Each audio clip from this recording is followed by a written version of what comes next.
this is Trevor Boris, and you are at Popularity. Can you talk a bit about the DVD that you're filming for Warner Music? Yeah, so tomorrow, Friday, the 18th, I'm filming like a major release full-length stand-up DVD, and kind of first of my career. I've done a lot of like other TV stuff in the past, but this is like my first kind of like full-on DVD that'll be released like in stores and all that. So it's pretty exciting. You know, it's exciting to be signed by Warner. So I'm on the same label as like Alanis, you know, which that's good company. You know, I'm sure I'll see you at the company Christmas party, and yeah, no, it's definitely one of the biggest things that's ever happened to me. So I'm very excited / a little stressed and nervous. Of your entire career so far, do you have a favorite experience?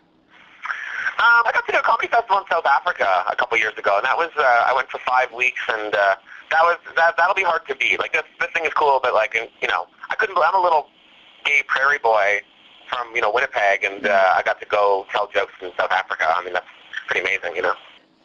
Can you tell us about the differences between performing your material and, say, writing material for someone else or something else like the Junos? What's the difference in the whole mindset and the way you approach it? Yeah, it's definitely a great challenge. Like at first, it can be tough to. Because I think in stand-up, like I've been doing it 10 years, and I'm just so used to writing for myself, and I know my voice, and it can be hard. Like for the Junos, I wrote a lot of the monologues for Russell Peters, and it's like.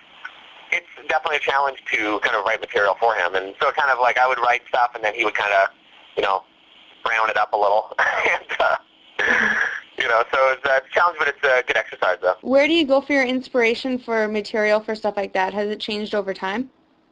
I know it's kind of always just come from experience for me. Like it's always kind of just comes from my life and what's going on. Like so, right now, this DVD is kind of a real snapshot of where I'm at right now, and like I've kind of been single for the first time in a long time, and have been kind of dating, so a lot of kind of stuff has come from that, and so yeah, it's kind of just it's all kind of experience based. So how do you keep things fresh so you don't get bored? Well, I think like it's even if I'm kind of doing the same act for a while, like it's just the fact that I'm in different places with different crowds that kind of keeps it fresh. I mean, I think the crowd keeps it fresh for me, and and it's I love what I do, so that's actually kind of the easy part, I would say. Obviously, timing and delivery of a joke are like of the utmost importance, but what do you feel is the most critical aspect of stand-up comedy?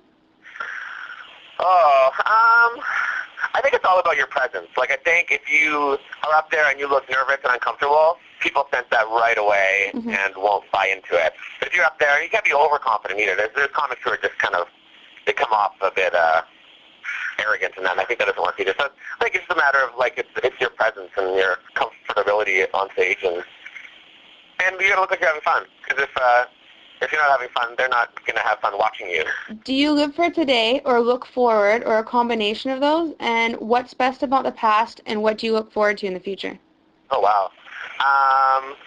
Well, from my many years of watching Oprah, I'm trying to live in the moment. Well, it's interesting because I'm actually at a place right now where I'm kind of thinking about all that stuff, and you try and kind of live in the moment, and it's sometimes easy to lose perspective on that. I think I used to kind of get carried away with always looking into the future, especially like career. I used to like always think about what's coming next and all that kind of stuff, and you realize that if you're always doing that, then you totally miss out on the moment that you have right now, and then really all we ever have is now. All we ever have is this moment. So I'm trying to do a better job of just kind of enjoying the moment. Like even this DVD is something that I've looked for a year to make this, and and it's tomorrow I'm just gonna really just try and kind of be in that moment and enjoy it, and do kind of what I did to get here, and that was just have fun on stage and not be too precious about it, not to get too stressed out about how big of a deal it is, because it is. It's something that's gonna kind of live on forever,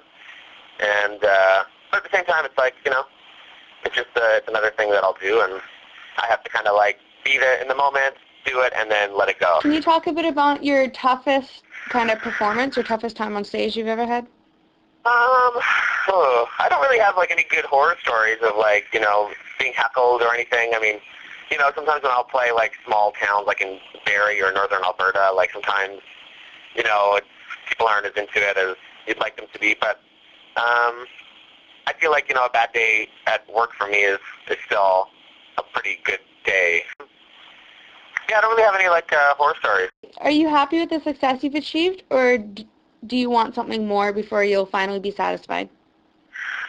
No, I couldn't be more, like, I'm so grateful for what I'm 30 and I've done, like, when I kind of started out, I had set some goals for, like, when I hit 30, and, like, I never could have imagined that I've gotten to do what I do. I've toured the world. I've done, so many TV specials in Canada and the U.S. and, like, much music. Like, I've been a producer there for a year and a half and, writing the Junos and all these. I mean, it's unbelievable when I kind of think about what I've been able to do. And, I'm trying not to get too focused on those kind of goals. Like, I mean, for me, I'm just trying to always get better. And, I know I'll kind of get what is supposed to come to me, Other than the DVD that you're now going to be recording, what's next? What can people expect from you in the future?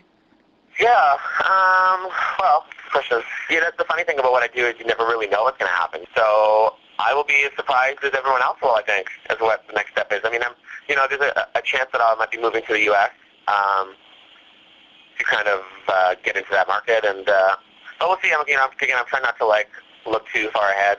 This is kind of something that I've been focused on for a long time, so and I'm still kind of in that moment. So once it's done, I'll kind of take a step back probably, and then regroup. Do you have anything you'd like to say to the readers of Popularity? Well, I would love to say I hope they can make it out to my show tomorrow, and if not, hopefully they will pick up the DVD and continue watching Video on Trial and have a great day.